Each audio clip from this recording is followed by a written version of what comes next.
Здравейте отново от обекта на нашите кумове. Така, златно момиче Шпаклова. Да, така е. Нашата кума е от ансамбъла, който участва на Олимпийските игри през 2002 година. Видеото малко се обърках.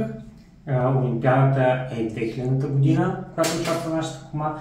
2002 година става вице-световна шампионка с ансамбъл по художествена гимнастика, воден от Иляна Раева. А сега вижте видеото как се направи перфектна шпакловка на момиче в гимнастиката.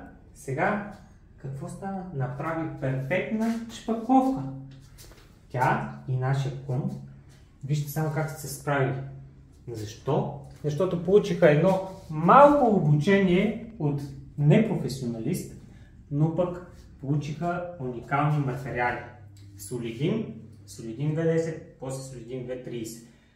С добър материал, дори и аматьорите стават професионалисти в шпакловането. Така че ако искате добър материал, свържете се с нас.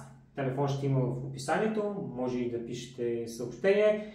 Във Facebook може да ни намерите, както и нашия сайт bgremont.com за идеално гладки стени. Чао!